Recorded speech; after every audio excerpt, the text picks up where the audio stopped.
Initially, I was going to keep my face hidden. I was going to stay anonymous, but it didn't take long before I was contacted by so many people from around the world telling me how grateful they are that I can speak and I can share, the experiences of so many other people living under Islam. And that's when I started to feel ashamed. And I felt like, okay, these are people in Pakistan and Sudan and Somalia and Saudi Arabia and Iran, and they can't speak, but I'm in a free country. I should use my freedom So wisely. where do you live? Which country do you live in? So at the time when I published the book, I was in Canada. I don't want to share where I am right now.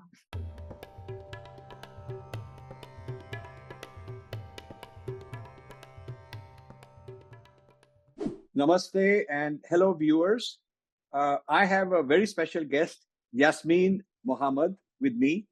Before I have her give a brief intro, let me tell you why this is so important today. The world is in crisis, and Islam is at the center of this whole issue again. Before we dissect the current issue in the Middle East concerning Islam, I want to say that a whole lot of people are talking about it, but they either are practicing Muslims giving different points of view, or they are people who were never Muslims. They are Christians, Jews, Hindus, and so on, or atheists. But here we have a special person who's seen it from both sides. She was born a Muslim, she was raised a Muslim, and she has some very important things to tell us why, what she faced, and why she left Islam. And she has been for many years, for her during her adult life, a non-Muslim. She calls herself a non-Muslim or an ex-Muslim, and is facing a whole lot of issues. So she gives a perspective we must know as one of the many perspectives, because this is not being talked about enough. This particular point of view is not being talked about enough. So you're in for a real surprise, a real treat. We'll talk about first.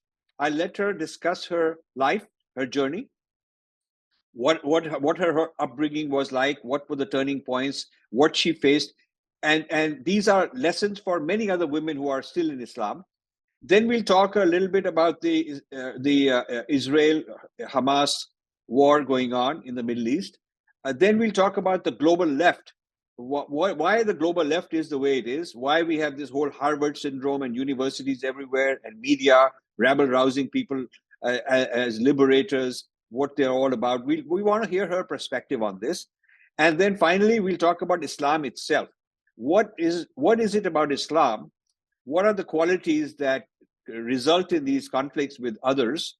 And what can be done about it? And what should a non-Muslim like her or me, myself, kafirs as we are called, what should we do to survive, to thrive in harmony with Muslim people? Because we have so many Muslim friends. So with that kind of as a broad overview of where we are headed, let me invite Yasmin to welcome to the show, Yasmin, and please tell us a little bit about yourself. Thank you so much, Rajivji. It's really I'm so honored to finally be able to have this conversation with you. My mom and my dad were both very secular, open-minded people from the Middle East at that time. Was very common. Most educated people were secular, open-minded. The only time you would find very religious people, the only time you would see hijab or people memorizing Quran is in the villages. I moved to Vancouver, Canada, and that's where I was born. And their marriage fell apart very shortly after. So my mom found herself in a new country with no support system, newly divorced, single mother to 3 children. And she started to look for community. She started to look for a support system. And she ended up going to the mosque, not because she was necessarily religious, but just because she was looking for some sort of community that was familiar to her. And so she thought she might meet other Egyptian women or other Arab people that she could connect with. Well, unfortunately, she met the man who was caretaker of the mosque at the time. So he was an Egyptian man who was an extremist, fundamentalist. He was very enthralled by the new thing that was happening at that time, which was this rise of political Islam or Islamism. And he pulled my mom along with him into this whirlwind of extremism. So suddenly at the age of between 5 and 6 years old, my life went from being a perfectly normal, average Canadian child to suddenly everything was forbidden. Everything was haram. My mom had to start covering her hair, and we had to start covering our hair soon after, my sister and I. We were forced to memorize Quran. We were beaten if we didn't memorize it, because we needed to memorize Quran so that we could pray 5 times a day.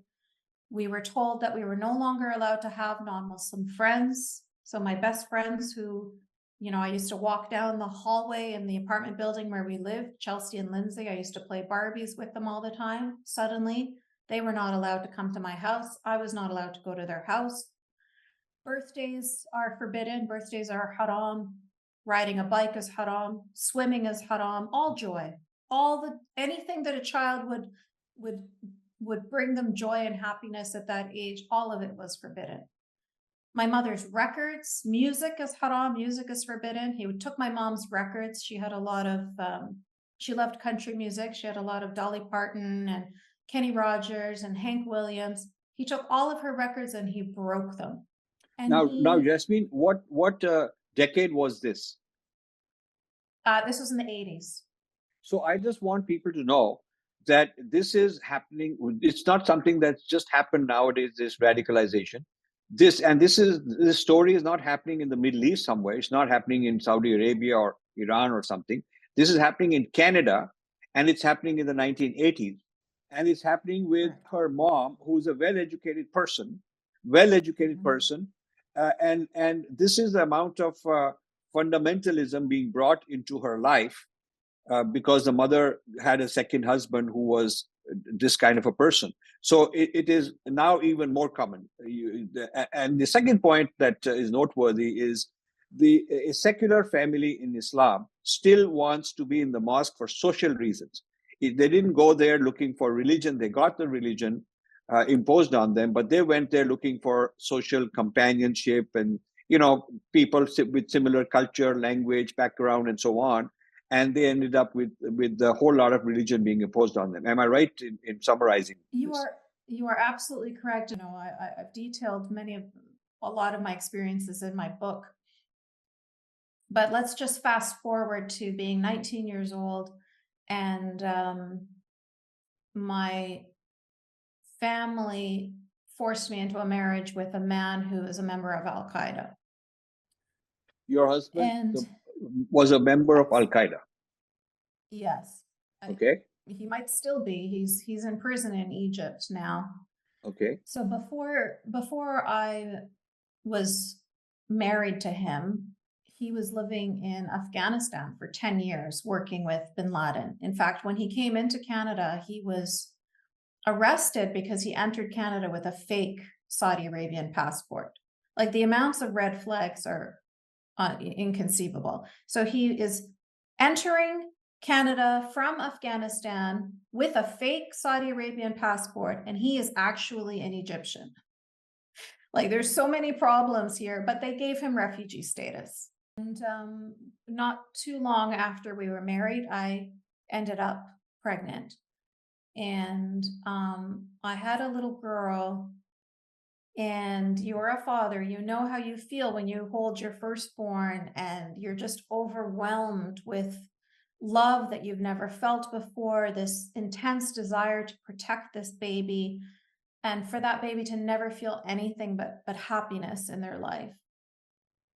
And when I'm holding my little baby, my precious little, she's like a couple of weeks old, he leans over behind me and he says, "When are we going to take her to get her fixed?" And I said, "What are you talking about?" And he said, "To clean her. When are we going to take her to clean her?" I said, "What do you mean clean her? She just had a bath. I don't understand." And then my mother says, "Oh, no, no, no. When she's maybe 6, 7 years old, then we'll take her to Egypt, and that's when we'll get it done." And then I realized that the two of them were talking about FGM. They're talking about female genital mutilation. They're talking about taking a razor blade to my perfect, beautiful little daughter and just slicing her genitals. And that's when I realized So for here, I I have want to to get out. pause. I want to pause and paraphrase for my viewers. Some of them may not know the background. So female genital mutilation is a requirement in traditional Islam, where the genitals of a girl are mutilated. That this is irreversible for life, and this is part of the tradition. And why is it done? What's the logic that he would give? Is it just that this is the tradition, we do it, we don't argue, or is it that a female should be denied her pleasures and her sexuality, and because it's a male-dominated society? So what exactly is going on? What's your reason? I mean, as we are going, we should also interpret and not just give facts. But what are your reflections on why that is done and why that's so pervasive? So you did hit the nail on the head when you said it already. It's a male-dominated society, and their point of doing this is to control women. It's to control their sexual desires. So they believe that if they cut off a woman's clitoris, then she won't feel any, pleasure when she's having sex. So that way she will be easier to control. So I knew that I had to get out of that house before my daughter reached that age. You have to remember now at this point, we're talking, this is about the mid 90s. I have not had any, I have no friends, I have no connections outside of this marriage with this terrorist and my mother. That's it. Those are the only outside influences I have. He has already not allowed me to have sustain any kinds of friendships. And that's, of course, what abusers do to keep you controlled. I'm covered head to toe in niqab, even I wear gloves and thick socks delivered from Saudi Arabia. I'm completely under his control. He has paper on the windows so that even if the curtain blows in the wind, nobody can see inside the house. So I am at this point imprisoned, and I don't have any outside support system. But I know that I have to get out of here and I have to protect my daughter. That's all I know. I don't know how I'm going to do it, but I just know I have to do it. Well, soon after that, I ended up getting pregnant again. And when I got pregnant the second time, I succumbed. I submitted. I said, well, this is it. How am I going to survive with a high school education, with no support system, with 2 children? I can't do this. And then when I went to go do an ultrasound, they discovered that the baby didn't have a heartbeat. And so I had to go in for a D&C surgery. And it was that moment that I realized it's now or never. If I don't get out of here with my one baby, I will never get out of here because he will make me pregnant again. You see, it is forbidden for a Muslim woman to say no to her husband because she is his property. So, there's no way that I could stop him from making me pregnant again. And so when I went in for the D&C surgery, the nurse told me, when you wake up, because you're going to do a general anesthetic, when you wake up, you're going to need somebody to help you take care of your daughter for maybe 24 hours because you're not going to be feeling well.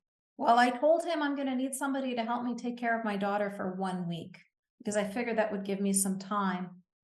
And so, of course, as expected, he told me, go live with your mother for a week because there's no way he's going to help me with the baby for a week, or he doesn't know how to do anything with the baby.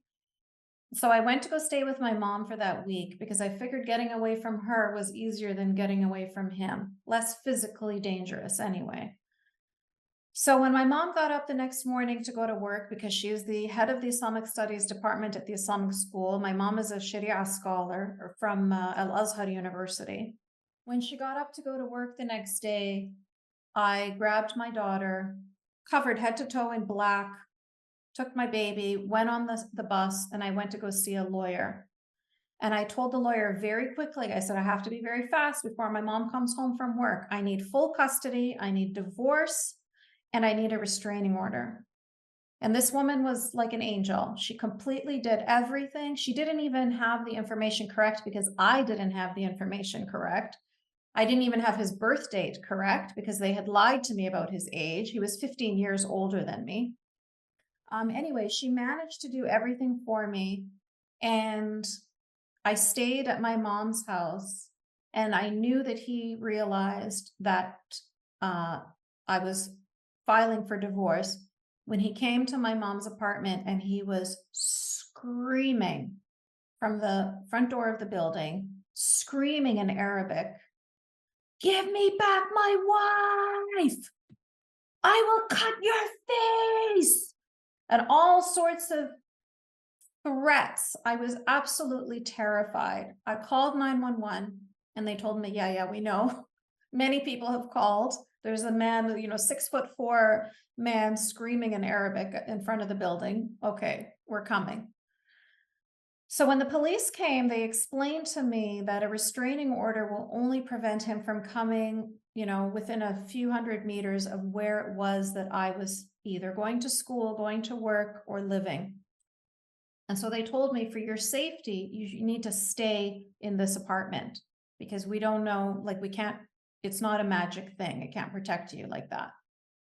So I stayed under house arrest until CSIS, which are the Canadian CIA, until they contacted me and showed me a picture of him behind bars in Egypt. And they said, it's safe. You can come out now.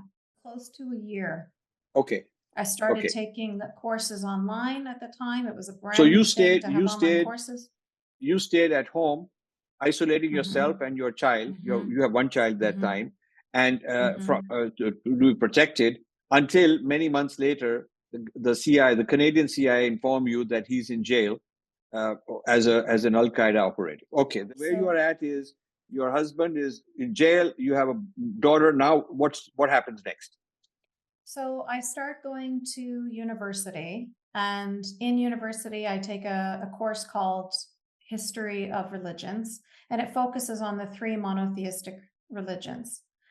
And so I feel very confident taking that course because I feel like I know Islam inside out.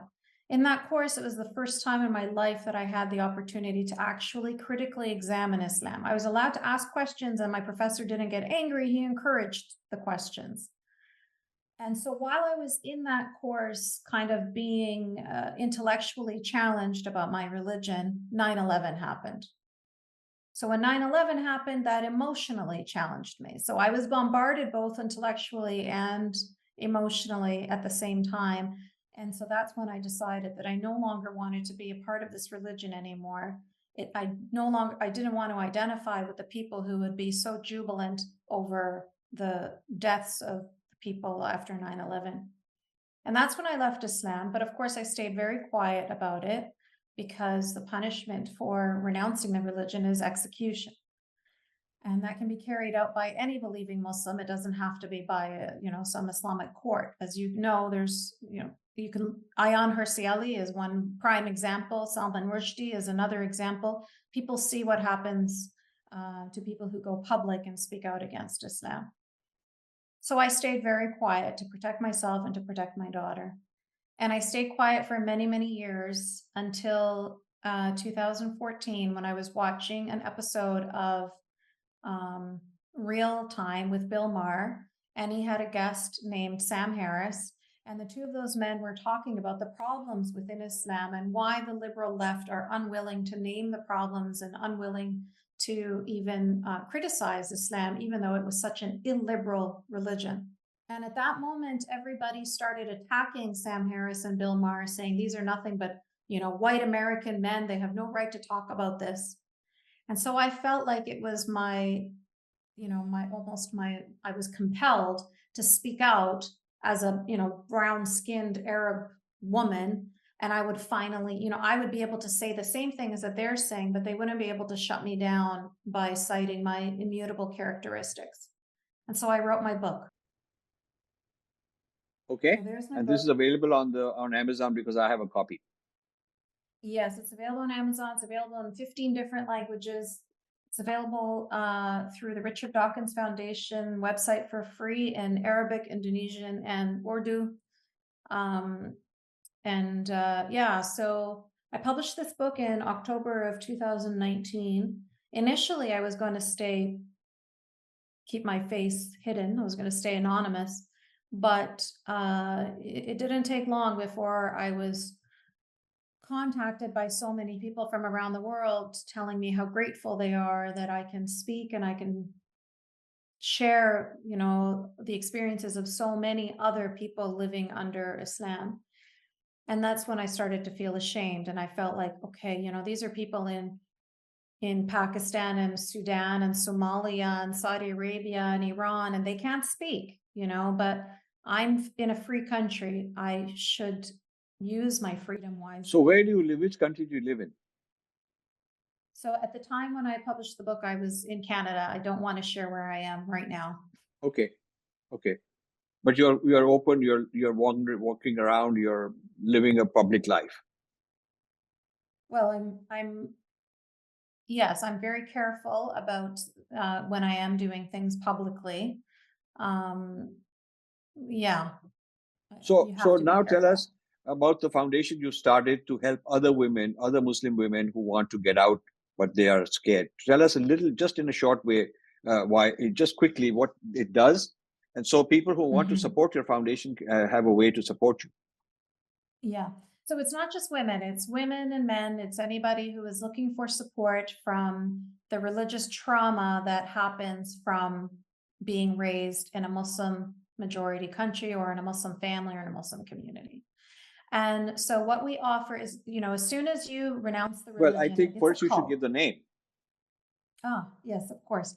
The name is Free Hearts, Free Minds. So it is encouraging people to free their hearts and free their minds and to be their authentic self. And when you renounce the religion of Islam, the first thing that happens is you lose your family, you lose your friends, you lose your community, you lose yourself in many ways. And so it is very isolating. And so what we do with our organization is we offer people both group therapy sessions as well as individual sessions and community support. So we allow them to have chosen family. They can be in a safe, loving environment where they can share their experiences, share their traumas, learn from each other, learn from experts, and then they can take all of these skills and it empowers them to lead their life in the best way that they want. So those are the goals. But how do you accomplish? Is it one-on-one? Do you move them from home? Do you go to colleges and teach courses? What is your actual activity to achieve this?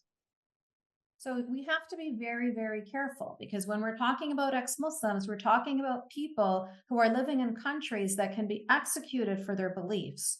So everything has to be very, very quiet, and we have to make sure that everybody feels very protected. So, and again, it's international. This is global. So we have so it's 8 sessions, 8 group sessions. And in those group sessions, you'll have people from all over the world. People who want to join approach you online. Correct. You give them a curriculum of several sessions. Some of them are individual, some of them are group, and these are on Zoom. And then what happens? So after they go through the program of 8 group sessions and 4 one-on-one sessions, and then they join a community where we all continue to support each other and celebrate each other's growth going forward, as well as help mentoring each other. Okay. So there will be people that have already been ex-Muslims for maybe a couple of years, and some people are fresh. We call them baby ex-Muslims. And so then one person will mentor another person and will help them through the journey because it's somebody becomes a participant. Do they have to ritualistically, legally, formally give up Islam, or do they just, is it a mental shift, but they pretend they're still Muslim outwardly? So these people don't physically leave the family, they don't get divorced, they just continue living the normal life as far as other Muslims are concerned, but privately you have given them a shift. It depends. So sometimes people are living in America or Canada or Sweden or France or Australia, and they're safe to do that. But if it's somebody in Egypt or Saudi Arabia or Somalia or something, then, or Afghanistan, then they're not safe to do that. So they have to continue living a double life. Now that double life can take on many forms. For some girls, it means that they have to continue wearing hijab. For some men, it means they have to continue going to Friday prayer. And to other people, it can just mean that they have to continue pretending to their spouse, to their husband or to their wife or to their children. So, you know, everybody is in a different situation. And it also depends on if they are living in a country that will imprison them or execute them for the crime of renouncing Islam, or if it's something that they can be a little bit more public about, but be careful. So give us some statistics like how many such participants have you had total, and a breakdown of where are they, which are the main countries? So we just did it recently. We did a breakdown of the main countries, and the two main countries are Egypt and Saudi Arabia. Okay. But we have every one of the 50 Muslim majority countries, we have had people from there, even like Mauritania, any country you can think of, we've had people from there. So it's important to know that, you know, enlightenment is spreading. It's spreading to every single corner of this planet. So how many people have you done this with, roughly? We have been in session since 2017. So I actually haven't calculated, but it's, you know, it's thousands at this point. So it is thousands. It's not like 50 or 100 people. No, but what is also important to note is that we are only able to serve about 30% of the people who contact us. We are not working at capacity. You know, we're very limited by funding. So we want, you know, there are so many more people that we could be helping if we had the funds to be able to do so. Okay, so we'll come to that because I want to help you, you know, raise funds and things like that because you're helping people. But I want some facts and figures real quick. So what percent are the men and what percent are women? It's about 50-50. That's very interesting that men also want to get out of Islam. Now, then how would you characterize their age in terms of what age in life are they? And it seems to be the most popular is, you know, naturally from about 18 to 40 years old. Those are the two largest, like they're cut up into multiple groups, but those are the largest. And would you say these are educated people? Yes, most often they are educated people. This is, again, a limit to what we can do because it's on Zoom. So we have to be, and because it's in English, you know, soon we will be offering sessions in Arabic, but right now it's only in English. So even though we have thousands of people contacting us, we're only really, out of those thousands, you have to recognize that's only about maybe 1-2% of the actual ex-Muslims, because those are the people that speak English fluently enough to be able to be familiar with me and familiar with the program and be able to join us, and B, people that have safe, secure, private internet access where they can actually join in on the sessions, because it's very common that people can't do the sessions because their husband is in the house or their mother is in the house, or even their roommate is in the house. This has to be private. So how many instructors like yourself, I mean, do you call them instructors or coaches, the people who lead these discussions and guide them, what do you call them, coaches? We call them facilitators. And we have three facilitators. Yes. So are they doing it part-time as a passion, or is it a full-time occupation with a salary and so on? No, it is just a part-time, and they definitely do it out of passion. Like I mentioned, we don't have the funds to do that. If I'm not able to hire people full-time and with a salary, because we simply don't have the means to do that yet, but that is what I hope to do in the future. So your limiting factor, because you have many thousands of people waiting to join your program and participate and become ex-Muslims, your limiting factor is what? Is it you need more facilitators and you need to be able to pay them? Is that the limiting factor? That is absolutely the limiting factor. So if you had the money, would you be able to find such facilitators, or how do you find people who can facilitate? I mean, do they have to be psychologists? Do they have to be trained in Islam? Do they need to know Islamic law?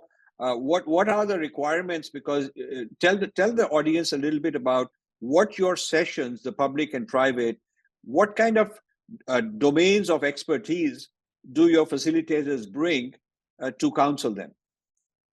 So they are mostly clinical psychologists, but also social workers are also great people as well.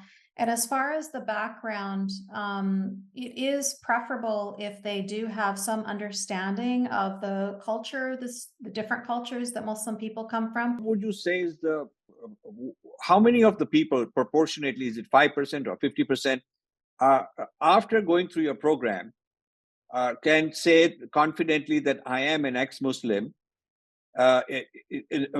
versus people who took the program and said, you know, I decided to keep staying Muslim because what you told me cannot be done. It's too difficult. I mean, I cannot face it. It's too dangerous. So how many of them would you say are successes, where a success would be somebody who came to you to learn how to be an ex-Muslim and they achieved that? So 100% of the people are already ex-Muslims before they enter our programs. There's Okay. no way that we could ever allow Muslims to join our program because it's too dangerous. We Right. have to be very, very careful to protect people's safety. Okay. So ex-Muslim, somebody who's already decided, I want to leave Islam, now I need some resources, some friends, some advice and facilitation. So they come to you. Have you organized them into a group where they, like a group in Karachi or Lahore or a group in Yes. Makkah, or Yes. do you have these ex-Muslim support groups? We do. Yes, they have them either on Facebook or on WhatsApp. They do it however they want to do it. And usually one of our facilitators is joined in the group as well. And they meet each other in real life, whether it's in India or in Egypt, even in Saudi Arabia, we've had meetups. So yeah, it is wonderful to see the community growing and people supporting each other and reaching out and finding each other in real life. And I was lucky enough to join a meetup in Alexandria, Egypt, and to meet up with 4 people who have been through the program at a friend of mine's house, and it was absolutely beautiful. So do you feel that it is safe for your alumni or people who are members to become a worldwide community? I guess they already are a worldwide community. You must have some kind of an online presence where people who are members can go.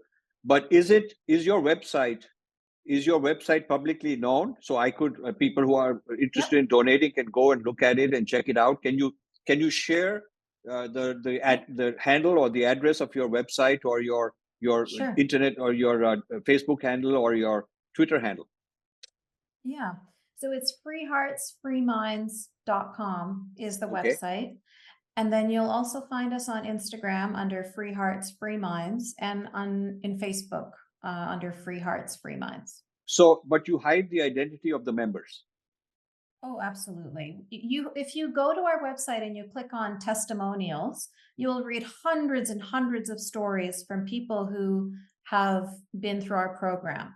There's also a tab called Ex-Muslim Stories where we go into more detail. So we tell the story there about a man who used to be one of the Taliban in Afghanistan, and now he is a free thinker. And he's been able to leave Afghanistan, and he's living in Pakistan now, which is of course not the best, but hopefully he'll get out of there soon. But we don't share anybody's real name. So many of the details, like identifying details, might have been altered a little bit.